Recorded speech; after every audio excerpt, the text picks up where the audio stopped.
Dear students, मैं अर्पिता। आज जो टॉपिक हम पढ़ने जा रहे हैं वो है Krebs cycle. Krebs cycle carbohydrate metabolism का एक पार्ट है जो कि ग्लाइकोलिसिस के बाद आता है। इसको सिट्रिक एसिड साइकिल या ट्राई कार्बोक्सिलिक एसिड साइकिल भी कहा जाता है।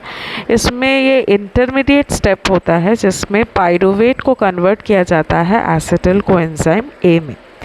ये ग्लाइकोलिसिस होने के बाद जब पाइरूवेट बनता है तो पाइरूवेट डायरेक्टली क्रेब्स साइकिल में एंटर नहीं कर पाता है, इसी कारण इसको पहले एसिटिल कोएंजाइम ए में कन्वर्ट करना होता है। पाइरूवेट को एसिटिल कोएंजाइम ए में कन्वर्ट करने के लिए एंजाइम लगता है पाइरूवेट डिहाइड्रोजिनेज कॉम्प्लेक्स, साथ ही लगता है NAD+ कोएंजाइम ASH जो कि NADH में कन्वर्ट हो जाता है। उसके बाद एसिटिल कोएंजाइम ए बनता है जो कि 3 कार्बन का होता है। पाइरूवेट डिहाइड्रोजनेज कॉम्प्लेक्स में 5 कोएंजाइम होता है: thymidine, pyrophosphate, flavin adenine dinucleotide, coenzyme A, nicotinamide, adenine dinucleotide और लाइपोइड। इस एंजाइम के कॉम्प्लेक्स में 3 एंजाइम्स होते हैं: पाइरूवेट डिहाइड्रोजिनेज जिसको E1 बोला जाता है, E2 होता है डाईहाइड्रोक्सिल लिपोइल ट्रांसएसिटाइलेज, E3 है डाईहाइड्रोक्सी लिपोइल डिहाइड्रोजिनेज। इसके साथ इसमें पाइरूवेट काइनेज और फॉस्फोप्रोटीन फॉस्फेटेज की ज़रूरत होती है। तो ये पूरा एक एंटायर कॉम्प्लेक्स स्ट्रक्चर है, इसीलिए हम एंजाइम में पाइरूवेट डिहाइड्रोजिनेज ना लिख के पाइरूवेट डिहाइड्रोजिनेज कॉम्प्लेक्स लिखते हैं। ये एंजाइम एसिटिल कोएंजाइम ए में कन्वर्ट होता है।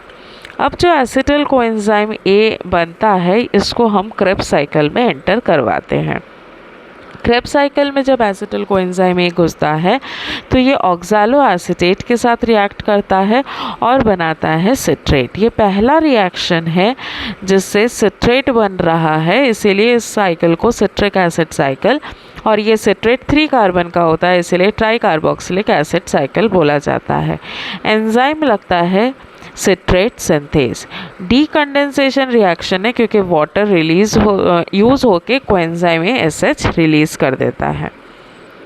जब आगे बढ़ते हैं तो सिट्रेट डिहाइड्रेशन करता है, मतलब वाटर रिमूव करता है और बनाता है सिस एकोनिटेट जो कि एक आइसोमेरिक स्ट्रक्चर है। इसको हम स्क्वायर ब्रैकेट में लिखते हैं कि ताकि ये क्योंकि ये अनस्टेबल है, ये स्टेबल प्रोडक्ट नहीं है जो कि वाटर मॉलिक्यूल के प्रेजेंस में वापस से आइसोसिट्रेट में कन्वर्ट हो जाता है। तो किसी किसी बुक्स में आपको सिट्रेट से डायरेक्ट आइसोसिट्रेट का फॉर्मेशन भी दिया हो सकता है। आइसोसिट्रेट बनने के बाद नेक्स्ट है ऑक्सीडेटिव डिकार्बोक्सिलेशन जिसमें अल्फा कीटो ग्लूटरेट बनता है और कार्बन डाइऑक्साइड रिलीज होता है। एंजाइम का नाम है आइसोसिट्रेट डिहाइड्रोजिनेज। ये सिंगल डायरेक्शनल रिएक्शन है जिसमें NADH रिलीज होता है। अल्फा कीटो ग्लूटरेट बनने के बाद फिर एक NADH मॉलिक्यूल रिलीज़ होगा, साथ ही साथ coenzyme ASH carbon dioxide release करेगा। एंजाइम लगता है alpha keto glutarate dehydrogenase complex जिससे बनता है succinyl coenzyme A. Succinyl coenzyme A अपने सब्सिडरी प्रोडक्ट सक्सिनेट में कन्वर्ट हो सकता है। ये इंटर कन्वर्टेबल प्रोडक्ट्स है। लगता है इसमें GTP जो कि GTP में फॉर्मेशन होता है। डाइफॉस्फेट ट्राइफॉस्फेट में कन्वर्ट होता है।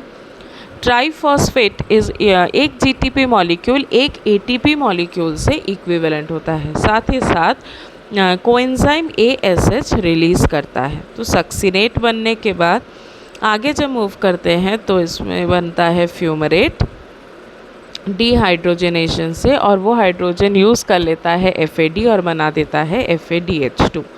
FADH2 मॉलिक्यूल्स जो है वो 2 ATP जनरेट करते हैं। फ्यूमरेट्स के बाद हाइड्रेशन होता है और बनता है malate. Malate in presence of enzyme fumarase, malate convert होता है ऑक्सैलो एसीटेट में।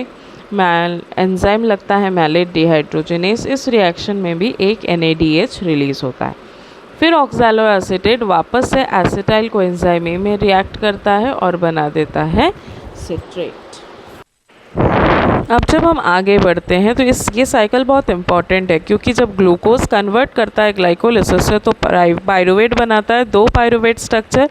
दोनों pyruvate acetyl coenzyme A molecule में कन्वर्ट होते हैं और दोनों एसिटिल कोएंजाइम ए इसी तरह से क्रेब्स साइकिल में एंटर करेगा। क्रेब्स साइकिल का जो बाई प्रोडक्ट है वो है कार्बन डाइऑक्साइड, और यहाँ पे जो NADH, FADH2, GTP ये सब रिलीज़ हो रहे हैं, ये चले जाते हैं इलेक्ट्रॉन ट्रांसपोर्ट चेन पे और वहाँ से वो ATP का जनरेशन करता है। एक NADH मॉलिक्यूल से हमको 3 ATP मिलता है, एक GTP से हमको 1 ATP मिलता है और एक FADH2 से हमको 2 ATP मॉलिक्यूल मिलता है। तो ये पूरा साइकिल जो है ये 2 बार होता है एक ग्लूकोज मॉलिक्यूल के लिए। तो एंड में हमको कार्बन डाइऑक्साइड, ATP और वाटर रिलीज़ होगा। अब इसमें आप ध्यान से देखें तो आपको 3 रिएक्शन दिखेगा जो कि वन डायरेक्शनल है। पहला रिएक्शन है आइसोसिट्रेट से अल्फ़ा कीटोग्लूटरेट, अल्फ़ा कीटोग्लूटरेट से सक्सिनल कोएंजाइम है, और थर्ड रिएक्शन है मैलेट से ऑक्सैलो एसीटेट से सिट्रेट। तो ये 3 रिएक्शन जो है ये यूनिडायरेक्शनल है और बाकी सब जो है इंटर कन्वर्टेबल है। आपको रिएक्शंस याद करना पड़ेगा। पहला है कंडेंसेशन रिएक्शन, डिहाइड्रेशन, फिर हाइड्रेशन, फिर oxidative decarboxylation, substrate level phosphorylation, dehydrogenation, hydration और डिहाइड्रेशन। टोटल 9 प्रोडक्ट्स बनेंगे और ये साइकिल बहुत ही इम्पॉर्टेंट है। ये प्रोकैरियोट्स, अलवेसल, यूकैरियोट्स दोनों में कैरी आउट होता है। एक बार साइकिल रिवाइज कर लेते हैं। एसिटिल कोएंजाइम में एंटर करता है, ऑक्सैलो एसीटेट के साथ रिएक्ट करेगा और बनाएगा सिट्रेट। सिट्रेट के बाद बनेगा सिस एकोनेटेट से बनेगा आइसोसिट्रेट, आइसोसिट्रेट से बनेगा अल्फ़ा कीटोग्लूटरेट से सक्सिनल कोएंजाइमेज, फिर सक्सिनेट, फिर फ्यूमरेट, मैलेट, फिर ऑक्सैलो एसीटेट वापस से एसिटिल कोएंजाइम ए से रिएक्ट करके साइकिल को कंटिन्यू करेगा।